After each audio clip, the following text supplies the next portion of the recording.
Assalamualaikum warahmatullahi wabarakatuh.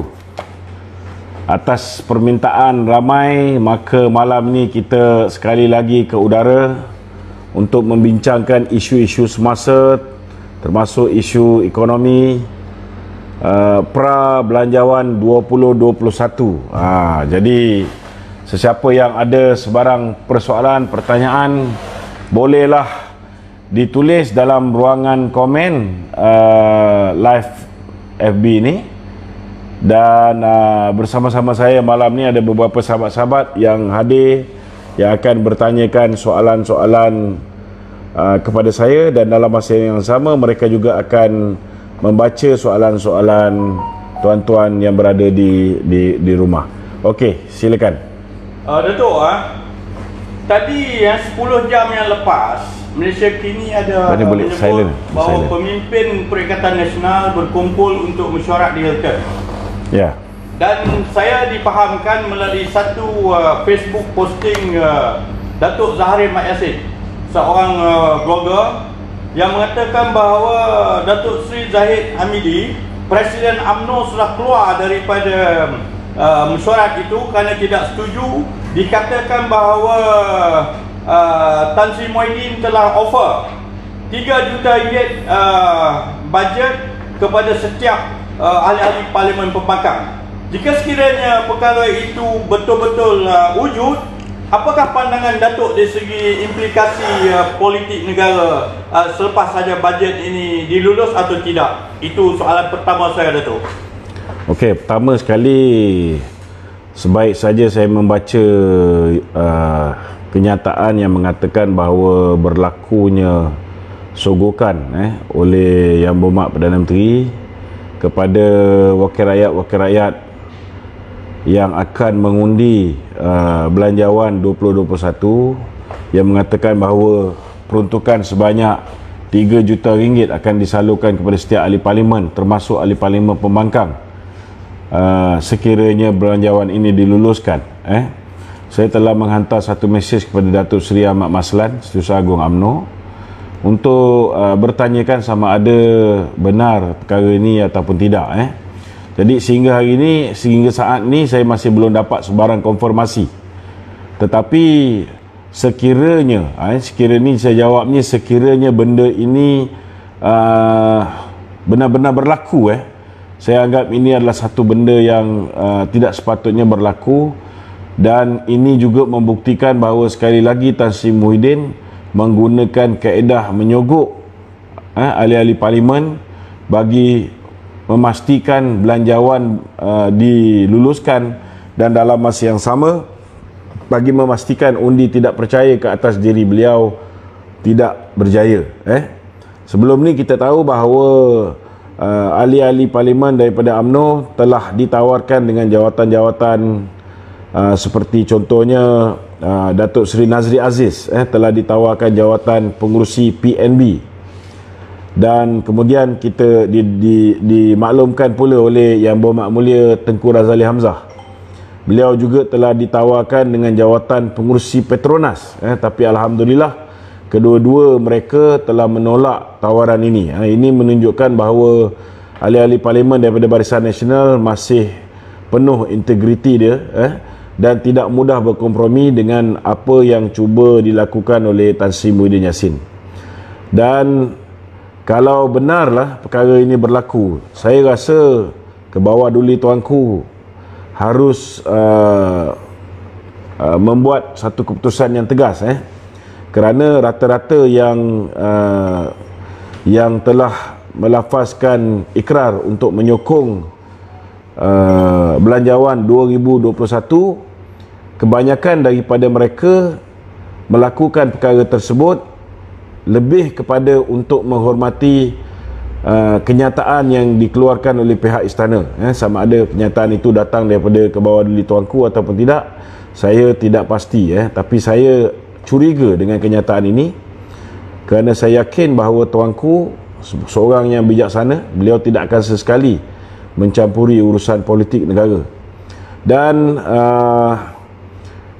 sewajarnya sekiranya sogokan ini sekali lagi berlaku, maka ke bawah duli tuanku patut memberikan nasihat kepada Yang Berhormat Perdana Menteri, kerana saya merasakan perkara ini kalau berterusan dilakukan oleh Perdana Menteri tanpa henti demi untuk menyelamatkan tengkuknya, maka akhirnya yang akan punah ialah rakyat dan juga negara.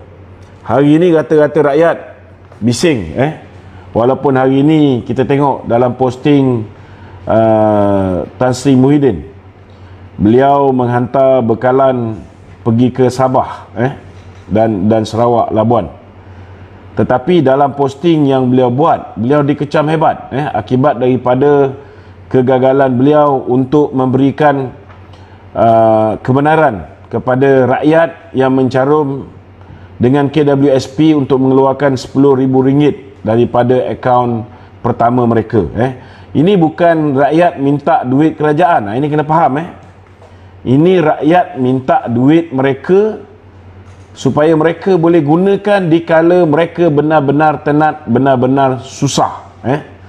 Betul, seperti mana yang diperkatakan oleh Tan Sri Muhyiddin ataupun oleh pihak KWSP, bahawa simpanan KWSP itu ialah untuk masa depan, untuk memastikan apabila seseorang itu pencen, beliau mempunyai modal yang cukup untuk memulakan kehidupan baru, ataupun setidak-tidaknya boleh menggunakan simpanan hari tua itu untuk diguna pakai sedikit demi sedikit sementara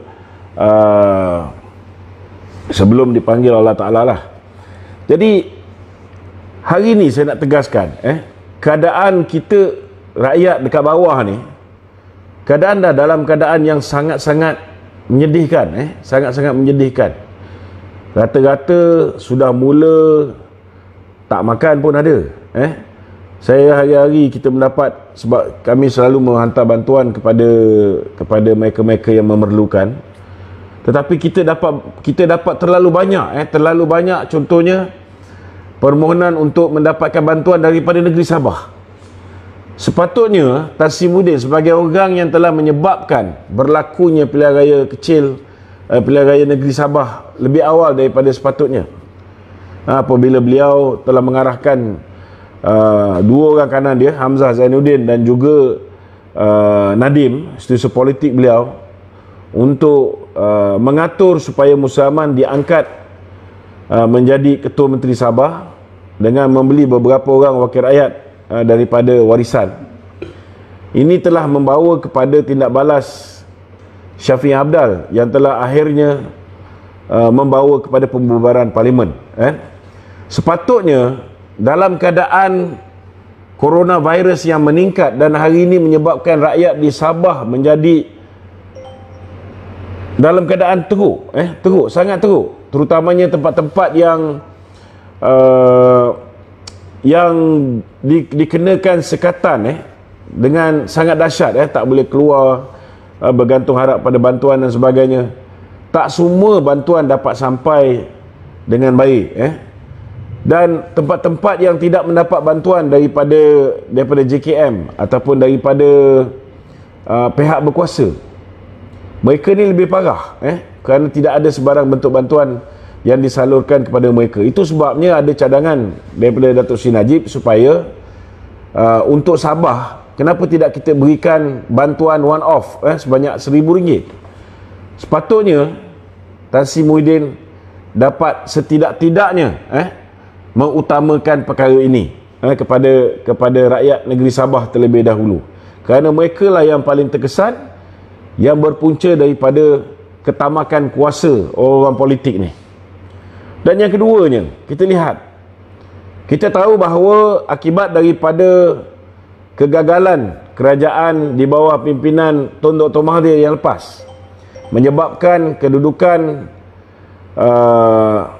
kewangan negara berada dalam keadaan yang tidak selesa, yang menyebabkan di kala Covid ini kerajaan Muhyiddin terpaksa menaruh harapan kepada dana daripada KWSP yang kemungkinan kemungkinan besar terpaksa diguna pakai oleh pihak kerajaan dalam membiayai projek-projek yang bakal dilakukan oleh kerajaan di dalam masa terdekat, dan itu menyebabkan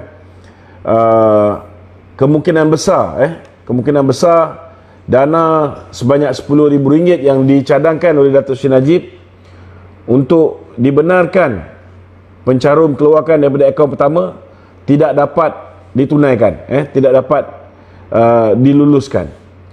Namun dalam keadaan yang begitu parah hari ini, sepatutnya kita belum lagi parah kerana kita masih lagi kita memberikan moratorium daripada April sehingga 30 September. Oktober orang baru mula membayar bil-bil pinjaman kereta, pinjaman perumahan, pinjaman peribadi dan sebagainya. Namun walaupun bulan pertama ini kita lihat kesengsaraan, keperitan yang dihadapi oleh mereka-mereka ni, bukan hanya perit kerana terpaksa mula membayar pinjaman kereta, rumah, pinjaman peribadi, tetapi sekali lagi terpaksa berkurung di rumah, terpaksa mengikut SOP yang telah ditetapkan oleh kerajaan bagi mengekang kononnya wabak COVID-19. Jadi sekiranya saya nak memberikan cadangan, sekiranya RM10,000 yang nak dipohon oleh rakyat ini, pencarum KWSP ini, tidak boleh diberikan secara one off, apalah salahnya kalau kerajaan mengambil keputusan untuk diberikan secara bulanan sepanjang tempoh permulaan COVID ini untuk gelombang kedua. Mungkin boleh diberikan pinjaman ini RM2,000 setiap bulan. Maknanya setiap bulan pencarum-pencarum ini boleh mengeluarkan daripada akaun mereka sebanyak RM2,000 hanya untuk bertahan dalam tempoh 4-5 bulan yang akan datang. Kalau ini pun tak mampu dilakukan oleh kerajaan Muhyiddin, saya tak tahulah apa yang bakal berlaku kepada rakyat Malaysia. Dan kalau ini berterusan, saya rasa tak payah tunggulah hari tua. Mungkin kita akan berhadapan dalam satu keadaan di mana rakyat Malaysia mungkin ada yang mati kerana kebuluran akibat daripada kegagalan ibu bapa dan juga pekerja-pekerja untuk meneruskan kehidupan mereka apabila mereka tidak boleh keluar cari makan, tak boleh bekerja dengan arahan-arahan yang mengarut, contohnya macam hanya 10% kaki tangan pengurusan yang dibenarkan untuk bekerja. So benda-benda macam ni sangat menekan, sangat menekan. Jadi saya harap dalam belanjawan yang sudah pun mula mendapat reaksi balas daripada pembangkang, saya tengok Menteri Kewangan baguslah, ini satu benda yang saya puji.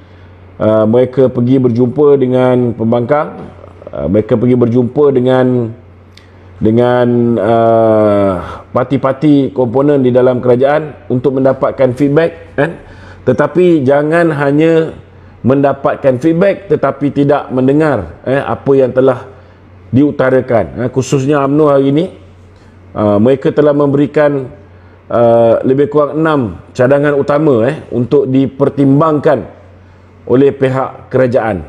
Maka pertimbangkan sebaik-baiknya, bukan hanya masuk telinga kiri keluar telinga kanan pun tak guna juga. Itu je. Ya. Tadi dalam 40 minit tadi ada keluar satu kenyataan oleh Tun Dr. Mahathir, Presiden Parti Beruang, bukan Beruang, Presiden Parti Pejuang. Dia mengatakan dia tak dijemput bincang belanjawan 2021 kata Dr. Mahathir. Ya. Jadi apa tujuan ni yang tak dijemput dia, Datuk? Kalau Datuk tahu, ataukah ini sengaja disengajakan? Saya rasa Tun Mahathir yang keluarkan kenyataan ni, Datuk. Nah, berbalik kepada soalan saya ni pula. Tadi pembangkang ada mengeluarkan kenyataan PKR melalui Datuk Sri Saifuddin Nasution. Dia mengatakan bahawa mereka nak menyelesaikan masalah air lah, demand itu, demand ini. Lepas tu Menteri Kewayangan Datuk ada juga mengeluarkan kenyataan bahawa ini hal bajet saja, bajet kesihatan Datuk.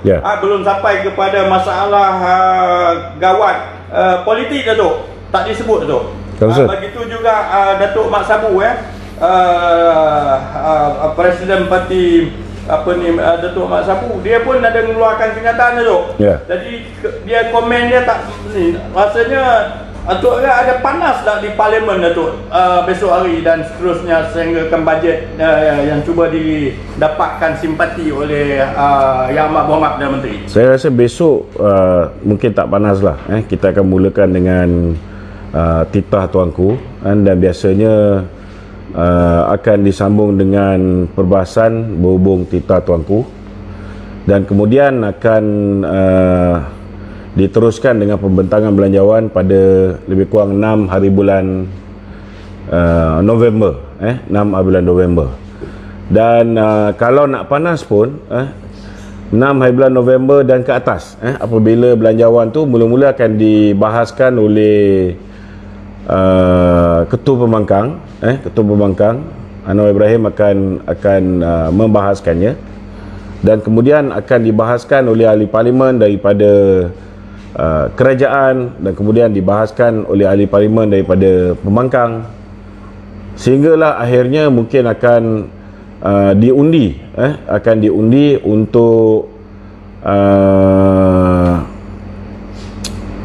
untuk kelulusan belanjawan tersebut. Okey tu. Ya, jadi sekarang ni masalah ada orang tanya ni Datuk Okey. Usul percaya tak percaya ni dibincang dulu kan selepas bajet Datuk? Datuk selalu dia bergantung, kata Muhyiddin takut untuk usul percaya tak percaya ni didahulukan. Dia bergantung kepada speaker parlimen. Dia bergantung kepada speaker parlimen. Kalau speaker parlimen tu tidak mahu membenarkan usul undi tidak percaya tu dibentangkan, maka tidak akan berlaku pembentangan tu sama sekali.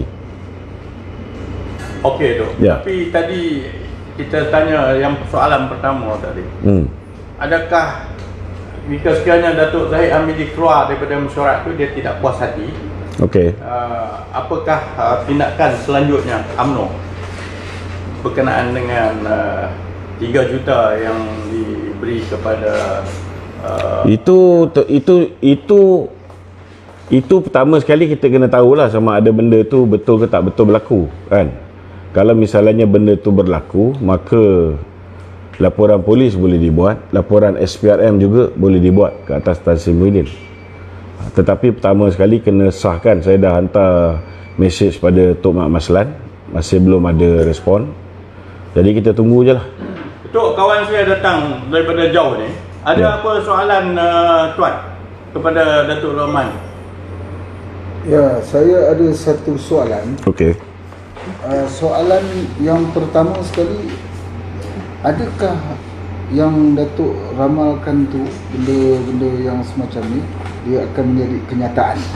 Terutamanya macam Datuk sebut tadi, perkara panas tidak akan berlaku kerana dimulai dengan titah tuanku.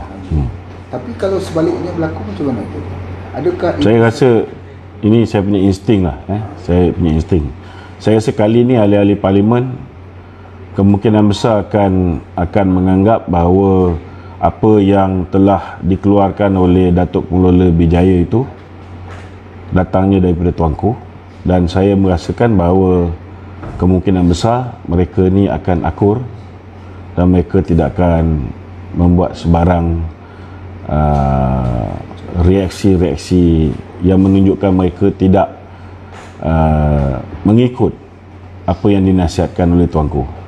Jadi kalaupun mahu berlaku sebarang bantahan ataupun mahu berlaku sebarang protes, mungkin selepas belanjawan itu diluluskan. Selepas belanjawan itu diluluskan, kita tidak tahu, macam-macam boleh jadi.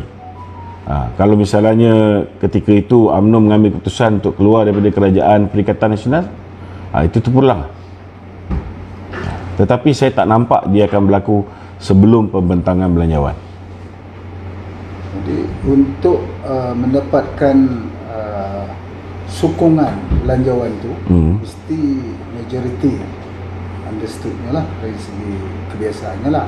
Tapi kalau ini cerita kalau andaian itu berlaku yang dikatakan rasuah tadi, yang 3 juta tadi, itu macam mana pandangan Datuk? Kalau benda tu berlaku, kalau benda tu benar-benar berlaku, maka sewajarnya lah laporan SPRM dibuat dan sewajarnya tindakan diambil.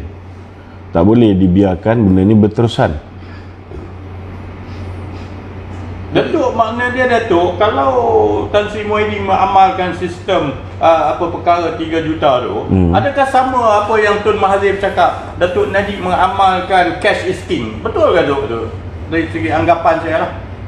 Makna dia cash, kalau duit kerajaan ada, ambil duit, bagi. Macam merasuahkan ahli-ahli parlimen. Tak boleh, dia tak boleh macam tu. Tak boleh. So yang Tun Mahathir duk cakap tu, apa dia kata, duk hina Datuk Najib? Kata Datuk Najib ni cash is king? Kalau nak kira cash is king ni, kebanyakannya yang dilakukan oleh Mahathir. Oh, Mahathir. Ni sekarang ni kalau nak kira cash is king, yang paling kaya kat Malaysia ni, antara anak-anak Melayu yang kaya kat Malaysia ni, anak-anak Mahathir. Ya.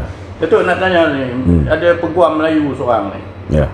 Dia terlajak, cerdik lah tu, budak peguam muda ni. Dia Saman Agung, Saman Istana, Saman Keadaan Malaysia tu. Jadi banyak komen-komen lah yang sinis lah. Mengapa pula peguam Melayu Shah Iskandar. Syed Iskandar. Syed Iskandar. Dia ni, dia ada kata, dia ni banyak disandarkan kepada PKR lah. Ada yang sandar kepada pembangkang lah. Ada yang saya tahu dia ni ialah peguam kepada Khairuddin. Khairuddin ni kalau dulu memang dengan Tun Dr. Mahathir, tapi hari ni dia dengan Azmin Ali. Maknanya dia dengan Tan Sri Muhyiddin. Oh, makna dia tu, ini makna dia dan kalau kita tengok lah, dalam ucapan Tan Sri Muhyiddin pun masih lagi merasakan bahawa jalan keluar terbaik bagi mengelakkan pilihan raya ialah dengan mengadakan darurat. Masih lagi mengulangi keperluan darurat, dan kita tengok kenyataan daripada Rais Yatim pun beliau mencadangkan supaya Tan Sri Muhyiddin sekali lagi memohon supaya apa dia panggil, supaya menghadap kembali tuanku untuk apa dia panggil, memohon darurat. Ya.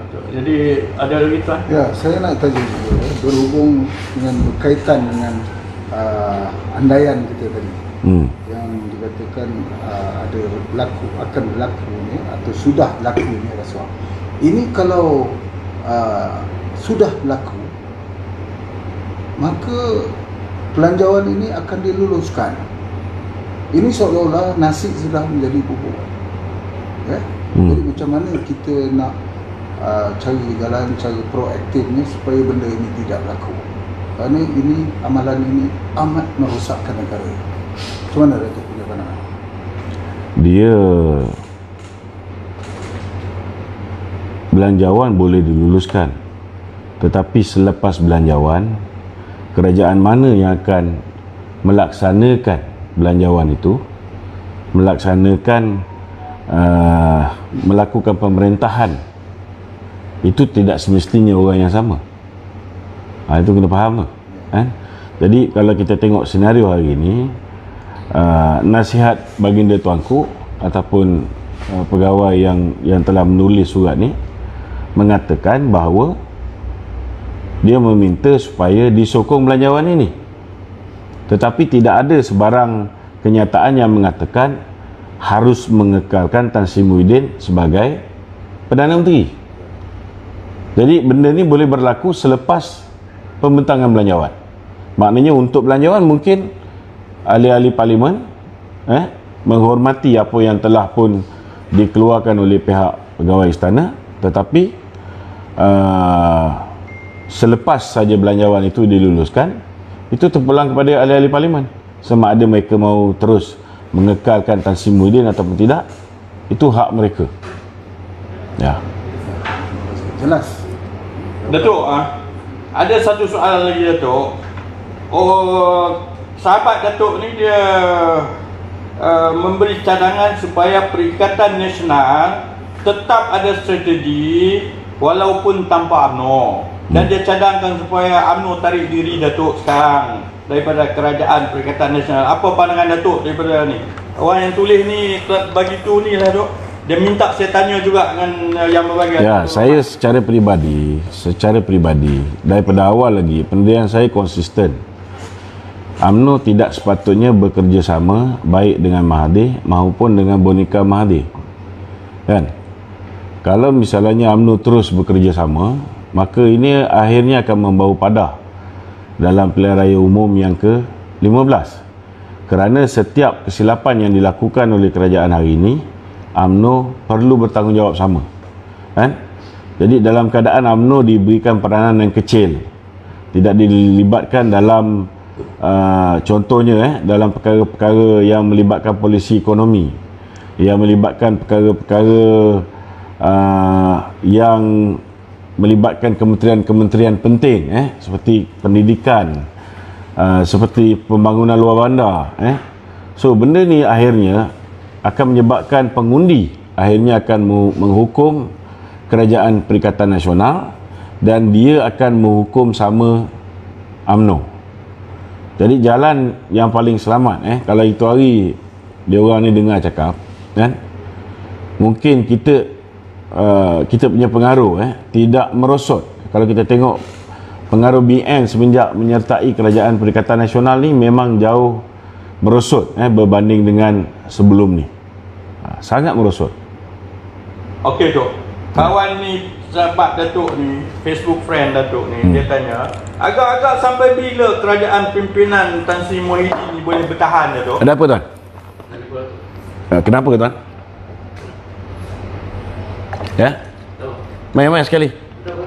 Rakyat Malaysia pun nak tengok juga. Ada pihak polis hari ni datang. Saya tak tahulah apa benda yang dia nak kan. Main-main jemput saya datang. Mainlah. Boleh tak agak-agak sampai bila? Ada orang tangkap ke?